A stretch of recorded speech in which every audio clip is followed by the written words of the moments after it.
Good morning, ladies and gentlemen, and welcome back to this little semi-live series we have going. Joel and Ellie are not with me any longer. They actually flew home at the beginning of the week, but I'm so excited today because I've been in touch with the Fish and Game officer down here in this unit, and today we're finally going to meet up and hike up together to try to recover this bull. So fingers crossed, guys. I've never been this excited to recover a deadhead, and here in the state of Utah it is illegal to tamper with or move or take antlers that are still attached to a skull plate.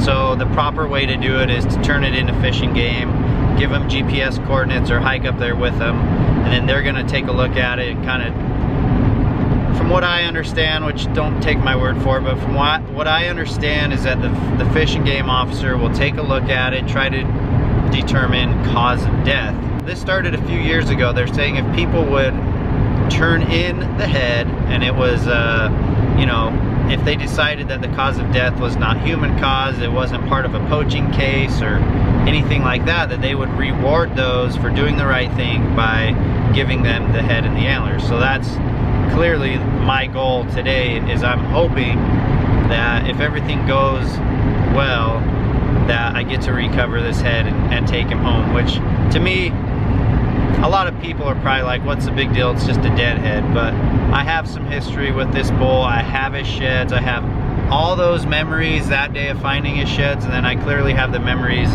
from last weekend with Joel and Ellie finding this head. So to me it's just super cool. I love antlers, I love elk, I love deer, I collect antlers, and you know, that would mean a lot to me to have it, you know, clean it up, display it one day, hopefully in a house or an office or something like that. So I'm really hoping that the officer lets me take it. If not, the heads actually go towards the state antler auction, and I've done a video, a vlog of the Utah State Antler Auction on this channel. You can go check that out. Maybe I'll put a link in the description box. And that's what happens with all these heads that are recovered. Roadkill, poachings, all the antlers that they collect over the years, they'll just have an antler auction and sell them off. And I'm going to bring you guys along and show you the proper steps in recovering a head. So wish me luck, guys.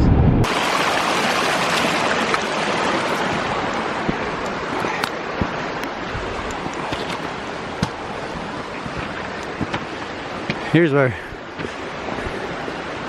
we came down, but it's gonna be slick now. We're almost to the elk. It's just right out of this creek bottom. So we gotta find a way up the mudslide. Woo. Probably not a good idea to hold a camera. All right, we gotta get up there. It's almost been, well, it has been a week since I found him. He's still there, just like he was when I left him. He's just a little stinkier today because of the rain, but we're gonna take a look at him and see what we can figure out. Thing stinks now. It rained up here the last couple days, and wet and slippery, and this thing, like I said, just smells a lot worse than the day I came up here. So let's see what we can figure out. Alright, he's got him lifted up and inspecting all the ribs, shoulder blades, spine, checking everything we can. I'd say everything he can. But there he is, finally out of where he laid for probably at least a year. So far so good, I think. So that is weird.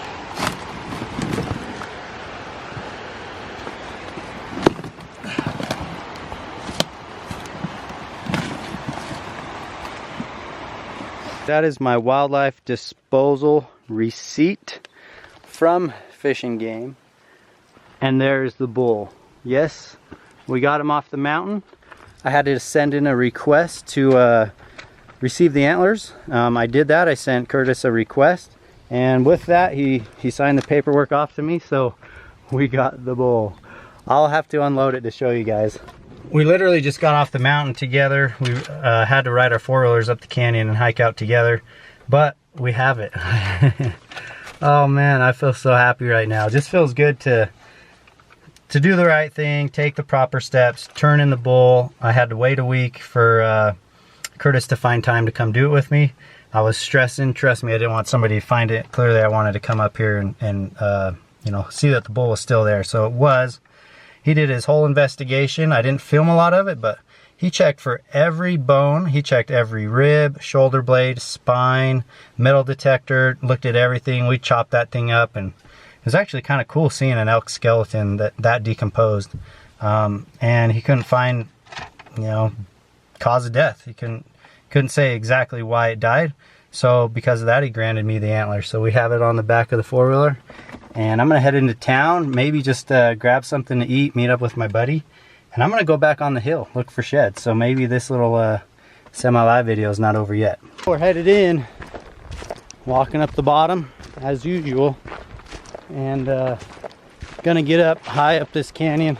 And then, as usual, pull off to the south-facing slope and get high, do a ton of glassing and a lot of zigzagging through this this oak brush and all this stuff. And it should take me about an hour, hour and a half to get up to where I think I'll start getting into really good elk sign. Not one single shed yet. Don't know what time it is, but it's got to be about midday. Take me a couple hours to get this high, and I still feel like I need to go a little bit higher. And cut boot tracks on the way up, just diverted from them and went up another slope. Had decent sign, but no shed. Same with this stuff, like right here has decent sign, but still nothing. There's elk droppings, there's tracks, there's rubs. So I don't know if somebody's hit this little saddle right here behind me yet or not, but I'm gonna continue up. Time to get a snack. So I about downed all my Mountain Ops Green Apple Ignite. Going Tuna Creations and almonds. And look, these guys must have been watching my videos or something, because they created the outdoors pouch, which is like double serving, and it's served in camouflage. So yeah, I think they're on to me, guys.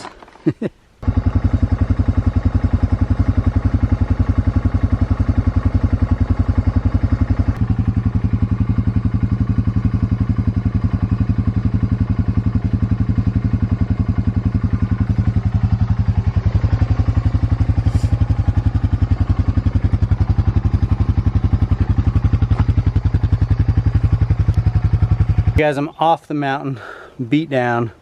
Probably just gonna snag this head and head home, because my shed hunting days these last few trips have just been a lot of work and not much, but I can't complain because I got this guy today. I'm super happy about that.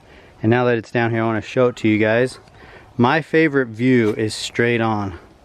I mean, those thirds, how wide they are and how long they are, I think he's just super cool looking from straight on. Probably his best look. His left antler's stronger, obviously, with that fifth being much better. Main beam kind of drops, which I think is super cool. That's how his sheds were too. This thing carries out mass all the way through the end of the beams. His burrs are huge. I can't wait to get this thing cleaned up and get all this hair off of there.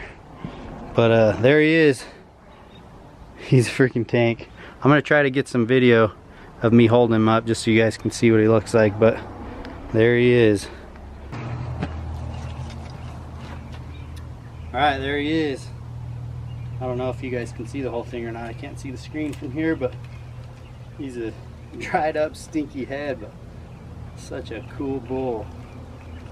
Big. I just love those thirds. They got the length and the shape. He's heavy. He's wide. Thing weighs a lot. There's a lot of extra bone and hide on there, but that's a heavy bull. Such a stud. Like I said, can't wait to get him cleaned up. But just want to say thanks to you guys for tagging along again. Thanks to the DNR officer that came and did his investigation, and everything went good, and rewarded me for doing the right thing. So that was pretty cool, guys. I'm stoked.